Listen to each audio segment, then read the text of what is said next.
Hi everyone, एक बार फिर से स्वागत है एक नई वीडियो के साथ। आज की वीडियो की शुरुआत करते हैं उत्तराखंड के नैनीताल डिस्ट्रिक्ट के हल्द्वानी शहर का जो टैक्सी स्टैंड है, टैक्सी स्टैंड से करता हूँ। यहाँ पर आए दिनों काफी दिनों से यहाँ फिटनेस से लेकर काफी बवाल मचा हुआ है। काफी यहाँ पर पैसा लिया जा रहा है, मारपीट किया जा रहा है। उसी के संदर्भ में हमारे यहाँ पे जो टैक्सी स्टैंड के जो भी सदस्य हैं यूनियन के, उनसे जरा बातें करेंगे अंदर ऑफिस में जाके कि उन्होंने ईआरटीओ से क्या मांग रखी है और आगे को क्या चाहते हैं और किस तरह की होने वाला है हड़ताल, कब से कर रहे हैं, कब से आवाजाही बनेगा, सारा कुछ जानेंगे। बने रहे आप चैनल में। सर, आपका शुभ नाम? सर, मेरा नाम मनोज कुमार भट्ट है। सर, आए दिनों से हल्द्वानी में जितने भी पहाड़ों को जाने वाले जो कमर्शियल वाहन है, फिटनेस से लेके काफी चर्चाओं का विषय बना हुआ है। इस समय हल्द्वानी में काफी धरने प्रदर्शन हो रहे हैं और आप लोग आरटीओ ऑफिस भी जा रहे हैं और वहाँ छापे भी मर रहे हैं। फिटनेस पे काफी बाउंसरों के द्वारा आप लोगों पे अत्याचार भी हो रहा है। वहाँ पर फिटनेस हो नहीं रही है और बाउंसर उनको मार भी रहे हैं, ड्राइवर। ऐसे घटना सामने आई है, तो अभी क्या देखते हैं, क्या कहना चाहेंगे इस पे? देखिए, हम इस संबंध में संभागीय परिवहन अधिकारी के पास गए, उनके कार्यालय तक, क्योंकि हमारा मेन बेस जो स्टार्ट होता है संभागीय परिवहन अधिकारी के ऑफिस से स्टार्ट होता है। हम लोग उनके पास गए, हमने उनसे वार्ता की कि हम लोगों को ये दिक्कतें आ रही हैं, क्योंकि परिवहन विभाग की देख रेख में ही वो फिटनेस सेंटर चलता है। तो वहाँ जाने के बाद आपने देखा होगा, कुमाऊं कमिश्नर जगह गए, उनने जाँच की, संभागीय परिवहन अधिकारी के द्वारा भी वहाँ पर जाँच की, हम लोग भी वहाँ पर गए, हमने भी देखा। हम तो बार बार पहले से उस मुद्दे को उठाते आ रहे हैं कि इस फिटनेस सेंटर में धांधली हो रही है, बहुत ज़्यादा जो है जो अपने कमर्शियल वाहन चालक हैं उनसे पैसा वसूला जा रहा है। किस तरह की धांधली हो रही है? देखिए, खुलेआम अवैध वसूली हो रही है। जैसे गवर्नमेंट की फीस अगर मैं कहूँ 1458 फीस है माना किसी गाड़ी, तो उसके एवज उनसे 8,500-9,000 रुपये तक लिया जा रहा है। और छोटी छोटी कमियां दिखा के एक अलग से पैसे, जैसे 8,500-9,000 तो वो ले रहे हैं, उसके अलावा थोड़ा सा भी कोई उनको किसी गाड़ी को, जैसे उनका एक सिस्टम है जो अंदर जो कंप्यूटराइज है, अब उसकी ट्रेडिंग उसमें आती नहीं है। वाहन चालक को हमने बीच में जब उनका विरोध किया तो उन्हें एक वाहन चालक को अंदर जाने की परमिशन दे दी, लेकिन आप जानते हैं कि वाहन चालक कितना पढ़ा लिखा होता है। वाहन चालक तो इतना क्वालिफाइड है नहीं, और सामने कोई स्क्रीन चल नहीं रही है। अगर कोई क्वालिफाइड है भी तो उनके पास देखने के लिए कोई ऐसा साधन नहीं कि उसको बता पाए। और अंदर जाने के बाद उनकी वो जो उसको ऑपरेट करता है, वो किस एंगल से उसे ऑपरेट कर रहा है, उसको देखने वाला कोई नहीं है। अच्छा, मैं वहाँ गया था, खुद फिटनेस सेंटर पे गया था। वहाँ मैंने बातें करी उन लोगों से, ड्राइवर लोगों से भी बातें की। उनका कहना है कि कंप्यूटराइज गाड़ी की फिटनेस होती है, कंप्यूटर ही पास फेल करता है। तो इसमें फिर पैसा का क्या मामला है? बिल्कुल सही आपने बोला। कंप्यूटराइज जो बोल रहे हैं, मैं वही बोला, जो ऑपरेट कर रहे हैं वो फिटनेस सेंटर के कर्मचारी हैं। जो पैसा, जैसे उन्होंने एक दलाल वो ऐसे एक सिस्टम को बना के रखा हो, जो अभी आपने देखा होगा कमिश्नर साहब ने को भी वहाँ पर जब लोगों ने बताया तो उन्हें एक कमरा बना के रखा था, जिस कमरे में वो अलग से पैसा लेते थे। जैसे आपका फीस काउंटर में आपका फीस कटी है ना, 2,000 रुपये आपकी फीस है। एक कोई फिक्स अमाउंट नहीं बता रहा हूँ, लेकिन मैंने एक उदाहरण दिया कि अगर 2,000 रुपये फीस है, उसके अलावा जो एक्स्ट्रा पैसा लिया जाता था उसके लिए अलग से रूम बनाया था। तो उस रूम को जो है खुद कुमाऊं कमिश्नर को लोगों ने बताया और दिखाया, तो उस रूम में पैसा दिया जाता। तो वो लोगों की मतलब सब मिले हुए हैं वहाँ, तभी तो रूम दिया हुआ है। जो वहाँ पर फिटनेस सेंटर के जो कर्मचारी है, जो प्राइवेट सेक्टर में दिया हुआ है, वो लोग आपस में मिले हुए हैं, तभी तो उनको कमरा दिया है। बिल्कुल, वो हो सकता है अंदर का कर्मचारी हो जो चुपचाप से ले रहा हो, जिसके उन्होंने एक पूरा फिक्स किया हुआ कि वो आदमी आए, कौन आदमी वहाँ का कर्मचारी है कौन नहीं है, इस बात को तो आप जानते हैं। उनके पास कोई हर आदमी वहाँ पर आई कार्ड पहन के नहीं घूम रहा है, आप पहचान नहीं पाएंगे। अगर आप भी अंदर गए थे, कमिश्नर साहब ने भी देखा, खुलेआम उनको बोला आपका आई कार्ड कहाँ है। कर्मचारी को पहचानना, कुछ कर्मचारी को आप पहचान सकते हैं, पर्टिकुलर हर कर्मचारी के पास आई कार्ड नहीं लगा है वहाँ पे। अगर आप देखेंगे बिना आई कार्ड के, अभी शायद कुछ सख्ती हुई है तो अब आई कार्ड पहनने होंगे। तो कर्मचारी को पहचानना और दलाल को पहचानना तो बहुत टफ बात है, वो आम आदमी के बस का नहीं है। दूसरी बात, जैसे आपने पूछा कि पैसा देगा, जो व्यक्ति पैसा दे रहा है उसकी तुरंत फिटनेस हो रही है। अगर आप डाटा मांग लीजिए उनसे, जब से फिटनेस 1 महीने का देख लीजिए, नई वेल कंडीशन की गाड़ी को उन्होंने फेल किया होगा, 4-4 दिन लगा रहे हैं। 4 दिन उनके कोई गाड़ी अगर खड़ी रहती है तो उसका कितना नुकसान होता है, और 4 दिन बाद 5 दिन बाद उस गाड़ी को जब ज्यादा परेशान हो जाते हैं तब जाके वो पास करते हैं। उसके बाद आदमी क्या है कि खुद से परेशान होकर उनको पैसा दे देता है। अच्छा, या कोई रास्ता ढूंढ लेता है। 2 दिन से मैं देख रहा हूँ, जैसे आप सोशल मीडिया की तरफ से पोस्ट भी कर रहे हैं। मैं देख रहा हूँ आप आरटीओ ऑफिस में आप गए हैं, 2 बार आपकी मीटिंगें हो गई है। क्या बात रखी है आपने वहां पर और वो क्या बोल रहे हैं आप? देखिए, संभागीय परिवहन अधिकारी को हमने बोला था हमें ये फिटनेस सेंटर बंद कर दिए, या अगर आप लोग नहीं कर पा रहे तो एक ऑप्शन हमने उनको दिया था, जिसके लिए हमने आज 11:30 बजे तक कल इंतजार किया उनका, कि अगर इस पर उन्होंने हमें बोला था कि मैं इसको, आपकी जो मांग है ये मेरे बस में नहीं है, लेकिन मैं इसको आगे भेजूंगा। जैसे प्रवीण आयुक्त है, प्रवीण सचिव है, या प्रवीण मंत्री, मुख्यमंत्री तक टेस्ट करके आपकी बात रखूंगा।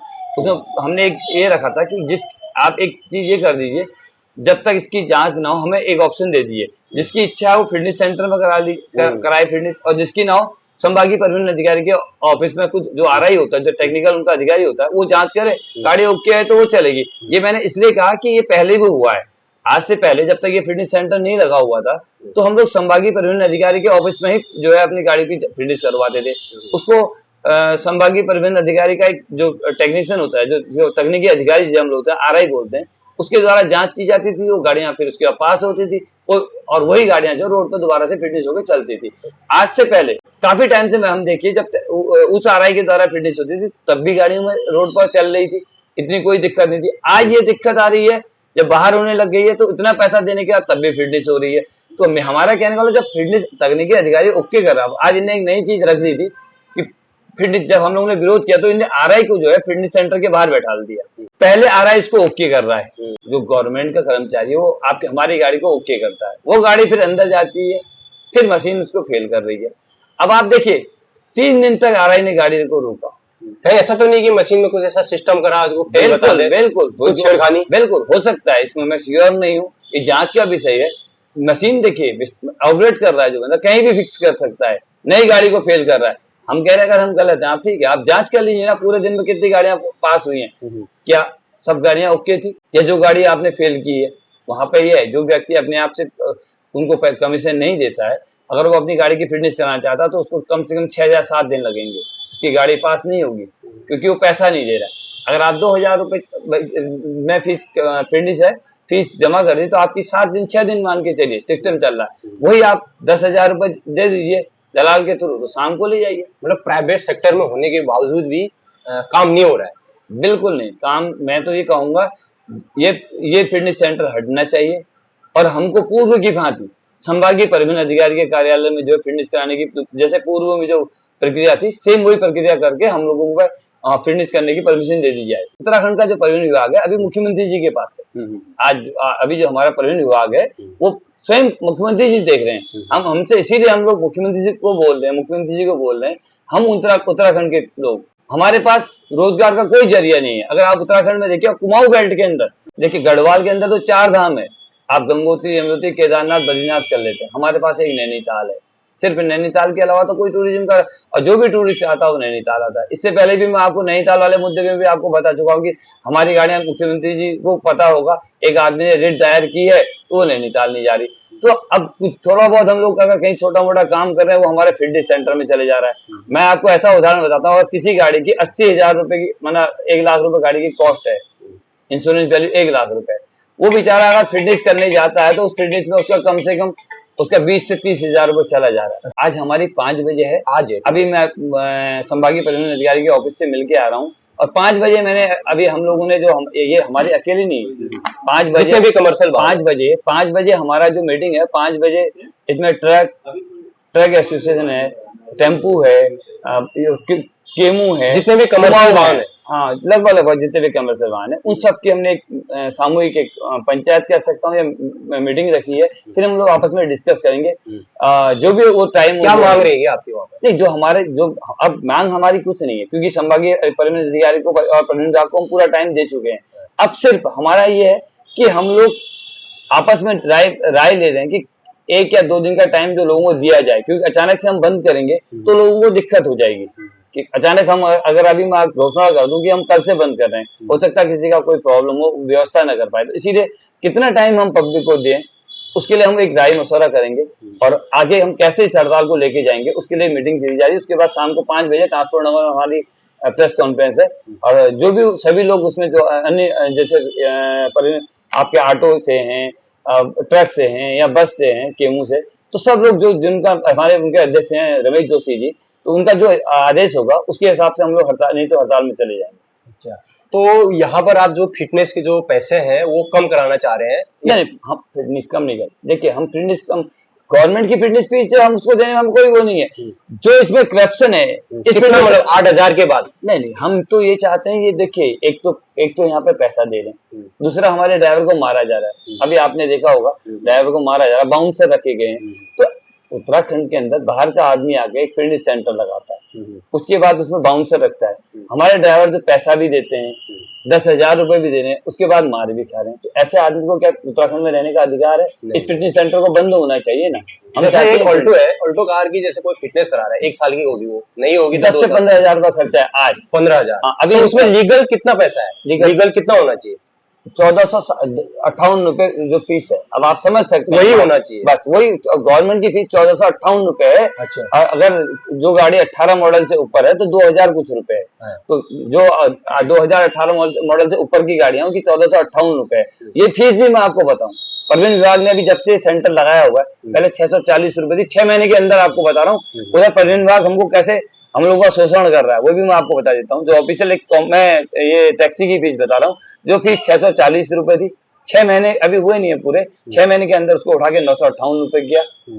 आम ड्राइवर को पता नहीं है, फिर भी 6 महीने पूरे नहीं, आज वो 1458 रुपए कर दिए।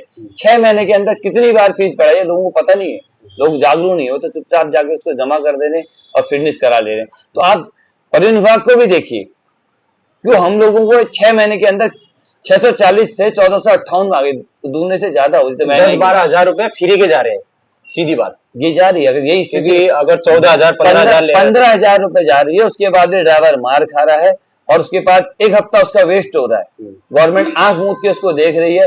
आप देखिए ना, आज 4 या 5 दिन हम लोगों को हो गए, पूरा परिवहन विभाग को हम लोग सचेत कर रहे हैं, हर अधिकारी उस जगह गया है और हमें 12 बजे का टाइम दिया, तो उनका रिस्पॉन्स है कि हमारे बस का नहीं है। जिस तरह से कमिश्नर राउत जी ने नोटिस दिया ये आरटीओ साहब को, संदीप सैनी सर को, इससे क्या फर्क पड़ेगा? किस टाइप का नोटिस था? कुछ नहीं, ये जांच का विषय है, आप जानते हैं जांच में कुछ नहीं होना है, जांच आनी है, जांच आती है जाती है। हिंदुस्तान में कितनी जांचें हैं आज की डेट पर, आप हमसे ज्यादा जानते हैं, आप लोग मीडिया कवरेज करते हैं, जांच का क्या होता है? कुछ नहीं होना है। हम तो यही चाहेंगे ये फिटनेस सेंटर बंद हो, और बंद नहीं हो सकता है तो ऑप्शनल दे देना, हम जितना पैसा है उतना लिया जाए। नहीं, मैं ऐसा नहीं, हम बोल रहे हैं कि ऑप्शन रख दो, मेरी इच्छा है मैं फिटनेस सेंटर में कराऊंगा, नहीं कराऊंगा तो संभागीय परिवहन अधिकारी के कार्यालय में कराऊंगा, जो पूर्व की बात है, हम वही मांग रहे हैं। 2 जगह ऑप्शन खोल दीजिए आप, जिसकी इच्छा है वो संभागीय परिवहन अधिकारी के कार्यालय में कराए और जिसकी इच्छा है वो फिटनेस सेंटर में कराए। अच्छा, परसों मैं गया था वहां, मैं एक वीडियो कवर करने गया था, तो मैंने सबसे पहले साफ मना कर दिया, तो इसका क्या कारण हो सकता है, क्यों मना किया होगा? देखिए, अभी आप मेरे पास आए, आप मेरा कवरेज दे रहे हैं, मैंने तो आपको मना नहीं किया, मना कौन करेगा? जहाँ जो चोर होगा, कमियां जिसकी गलती होगी, कमियां होंगी ना सर। देखिए, रोज कवरेज क्यों हो रहा है, आपने देखा होगा, आप देख लीजिए कमिश्नर साहब के साथ जो वीडियो शूट हुआ है, उसमें क्लियर कहा गया कि यहाँ पर कमियां। चलो ठीक है।